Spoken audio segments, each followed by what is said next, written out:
Welcome and welcome back. সবাই কেমন আছেন? Hope you all are doing great in life. প্রথমেই সবাইকে অনেক অনেক ধন্যবাদ আমার চ্যানেলটাকে সাবস্ক্রাইব করার জন্য, ভিডিওগুলোকে এত লাভ দেওয়ার জন্য, এত ভালোবাসার জন্য। তো আজকের যে রিডিংটা হতে চলেছে, it's completely on love reading, but it's a situational reading. যদি আপনি এই সিচুয়েশনে ফেঁসে আছেন তবেই রিডিংটা আপনার জন্য রেজোনেট করবে। অলরেডি আমি দুটো কার্ড বার করে রেখেছি। It's a pick a pile reading. তো আপনাকে পাইল নাম্বার 1, পাইল নাম্বার 2, এই দুটোর মধ্যে যে কোনো একটা কার্ড আপনাকে চুজ করতে হবে। আপনি নাম্বার ওয়াইজ চুজ করতে পারেন, আপনি কার্ড ওয়াইজ চুজ করতে পারেন, randomly you can choose any of this two cards. এবং এর সাথে সাথে যদি সিচুয়েশনটা এরকম, যদি আপনি আপনার পার্টনারের সঙ্গে এই মুহূর্তে নো কন্ট্যাক্ট জোনে আছেন, তবেই এই রিডিংটা আপনার জন্য। Okay, so let's get started. Time নষ্ট করবো না। And back of the deck energy is moon. Okay, so pile number 1 কী রয়েছে আপনার জন্য? Wow, 10 of swords. তো পাইল নাম্বার 1 যারা চুজ করেছেন তারা কমপ্লিটলি নো কন্ট্যাক্ট জোনে আছেন, বা যদি বা পার্টনার আপনার সাথে কথাবার্তা বলছে, একটু আধটু হোয়াটসঅ্যাপে চ্যাট করছে, মেসেজ করছে, এটা কিন্তু ভাবার কোনো কারণ নেই যে উনি ব্যাপারটাতে আগের মতোই ইনভলভড। উনি কিন্তু ব্যাপারটাতে আগের মতো ইনভলভড নন। ইদার উনি আপনার সাথে ফিজিক্যাল দূরত্ব বাড়াচ্ছেন, বা আপনার সাথে কথাবার্তার জায়গা থেকে দূরত্ব বাড়িয়ে দিয়েছেন, কিংবা হতে পারে যে আপনাকে উনি ব্লক করে দিয়েছেন।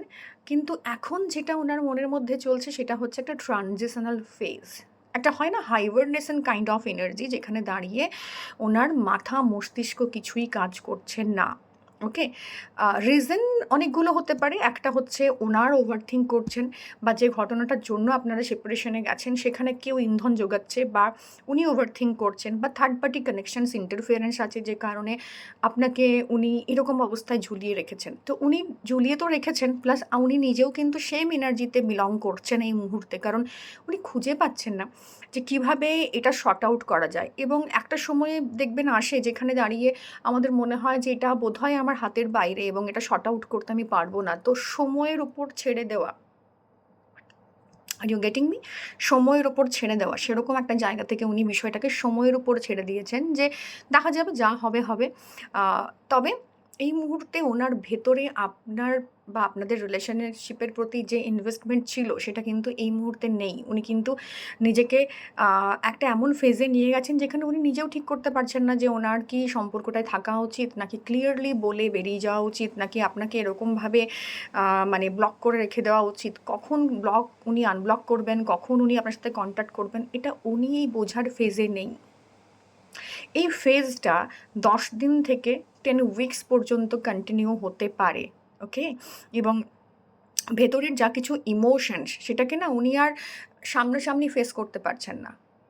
উনি আর নিজের ইমোশনটাও ফেস করতে পারছেন না। উনি ইদার জানেন যে উনি যেটা করেছেন সেটা খুব অন্যায়, বা যেটা ঘটেছে সেটা হয়তো আর কখনো মেকআপ করা যাবে না, বা যে জিনিসটা ওভারথিঙ্ক করছেন সেটা কেটে উনি কখন বেরিয়ে আসতে পারবেন। তো একটা ডার্ক, ডিপ, ইন্টেন্স ফেজ চলছে, আই নো।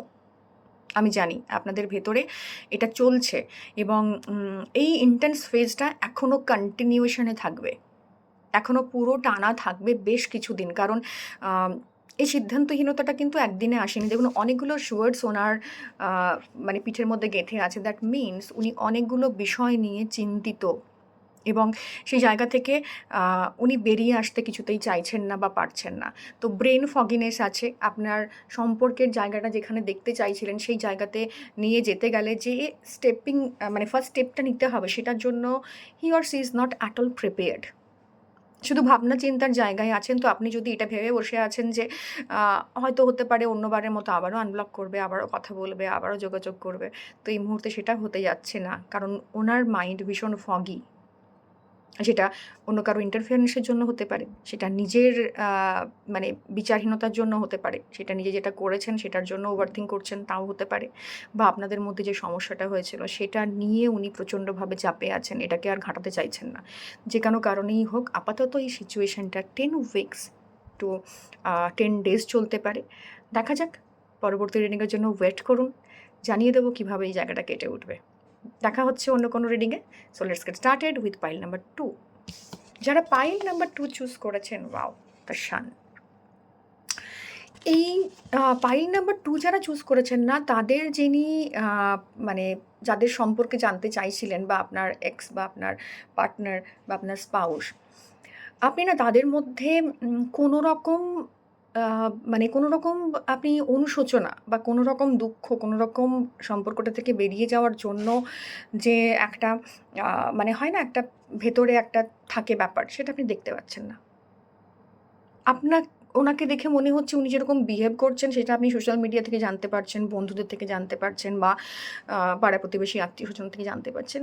আপনার ওনাকে দেখে মনে হবে he is confident, he or she is confident এবং খুব ভালো আছে, খুব সুন্দরভাবে জীবন কাটাচ্ছে, খুব স্টেবল, কুল একটা পারসন আছে।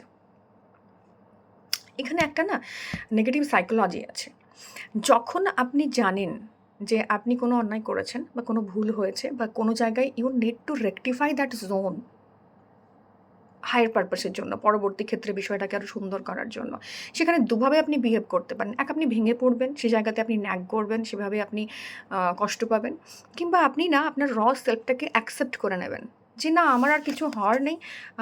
ইদার আমি ভুল করেছি বা আমার এই স্টেপটা ভুল ছিল। এবার যা কনসিকুয়েন্স হবে সেটা আমাকে অ্যাকসেপ্ট করে নিতে হবে। তো আমি আ কেঁদে বা লোকের সামনে আ এক্সপোজ নিজেকে করে কোনো লাভ নেই। বেটার নিজেকে নিজের সামনে এক্সপোজ করে দেওয়া যে আমি এটা করেছি, এর কনসিকুয়েন্স এটা and I have to accept it. বিন্দাস থাকো। তো আগের এনার্জি ছিল দেবদাস টাইপ এনার্জি, যেখানে উনি ভাবছেন, দুঃখ পাচ্ছেন, কষ্ট পাচ্ছেন। হ্যাঁ, উনি স্টেপ নিতে পারছেন না। ইনি কিন্তু খুব বিন্দাস। মানে ইনি বা এনারা যারা রয়েছেন, সো ওনার মনে হচ্ছে যে হ্যাঁ, সম্পর্কটা থেকে বেরিয়ে আমি অনেকটা বেটার আছি। আমার সাফোকেশন হয়ে গেছিল। আমি ভালো আছি। তো এই ভালো থাকা দেখানোটা কিন্তু ওনার মধ্যে আপনি পাবেন। আপনি সোশ্যাল মিডিয়ায় ওনাকে স্টক করুন, ওনাকে দেখুন, খোঁজখবর লাগান যে উনি অফিস যাচ্ছেন, খাচ্ছেন, ঘুমোচ্ছেন, পার্টি করছেন। এরকম কাইন্ড অফ এনার্জি, বিকজ উনি নিজের সামনে নেকেড হয়ে গেছেন। নিজের সেলফটাকে যখন আমি নিজের সামনে দেখতে পাই, আয়নায় দেখতে পাই, তখন কিন্তু আমাদের মধ্যে এরকম একটা বেপরোয়া ভাব তৈরি হয়। তো কাইন্ড অফ বেপরোয়া এনার্জি ওনার মধ্যে রয়েছে, যেখানে উনি আর তোয়াক্কা করছেন না। কিন্তু ভেতরের এনার্জি বলছে উল্টো কথা। ভেতরের এনার্জি কিন্তু কনফিউশনের এনার্জি। অত্যধিক কনফিউজ যখন আমরা হই না যে এই সিচুয়েশনে কেমনভাবে রিঅ্যাক্ট করতে হবে। আই ডোন্ট নো, আমার ভুল আছে, আমি অন্যেরা আমার সমালোচনা করবে বা এই সম্পর্কটা থেকে শুধুমাত্র এই সম্পর্কের জায়গাটা শুধুমাত্র আমাদের দাবির জায়গা নয়। এই জায়গাটাতে অনেকগুলো মানুষ জড়িয়ে আছেন যাদের জন্য এই সম্পর্কটা আমাদের মতো তাদের কাছেও ইম্পর্ট্যান্ট। তো আমি আনসারেবল কিছু, কিছু জায়গাতে। সেরকম জায়গাতে যখন আপনি বুঝতে পারেন যে ঘটনাটা অন্যদিকে যাচ্ছে, তখন আপনি খুব বেপরোয়া বিহেভ করেন। খুব কনফিডেন্সের সাথে মানুষকে ডিল করেন। অন্যেরা জিজ্ঞাসা করে, "কিরে তোদের মধ্যে কি হয়েছে?" তখন আপনি বলেন, "যা হয়েছে, হয়েছে। ওটা নিয়ে আর ভাবতে চাইছি না। ওর ভুল ছিল, এর ভুল ছিল।" Kind of energy ego. Ego is there. Ego ওনার চোখের সামনে একটা পর্দা ফেলে রেখেছে, যেখানে ওনার মনে হচ্ছে যে আমার সাময়িক পেইন হচ্ছে, আমার হাতে একটা ইনজেকশন ফোটানো হচ্ছে বা একটা সেলাইনের চ্যানেল করানো হচ্ছে, আমি একটু কানে গান শুনি, ব্যথাটা আমি অতটা ফিল করতে পারবো না। চোখ বন্ধ করলে প্রলয় বন্ধ হয় না। ওকে? এটা মাথায় রাখবেন। তো উনি যতটাই দেখানোর চেষ্টা করুন, he or she is very confident. ভীষণ ভালো আছেন, ভীষণ একটা ব্লুমিং এনার্জি চারপাশে ঘুরে বেড়াচ্ছে ওনার। এটা নয়। এটা কিন্তু নয়। ওনার মধ্যে এই জায়গাটা আছে যে উনি কিছু ভুল করেছেন, কিছু একটা ভুল হয়েছে যেখানে অ্যাটেনশন দেওয়া দরকার, যেখানে থেকে বেরিয়ে আসার জন্য দুজনে মিলে কথা বলা দরকার। কিন্তু ওনার ইগো সেই জায়গা থেকে ওনাকে বাধা দিচ্ছে। এই ফ্লাওয়ারিং এনার্জিটা বেশিদিন স্টে করবে না। বাট ওনাদের মধ্যে এই এনার্জিটা এই মুহূর্তে কাজ করছে।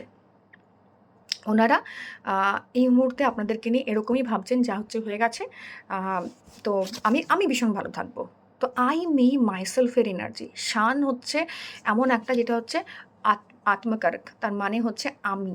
তো ইনি হচ্ছেন ইগোসেন্ট্রিক। এনারা হচ্ছেন নিজের ইগো নিয়ে থাকেন। আপনি কি করছেন, আপনি কি খাচ্ছেন, আপনি কি পড়ছেন, আপনি কেঁদে মরছেন, ডাজন্ট ম্যাটার অ্যাট অল তাদের কাছে।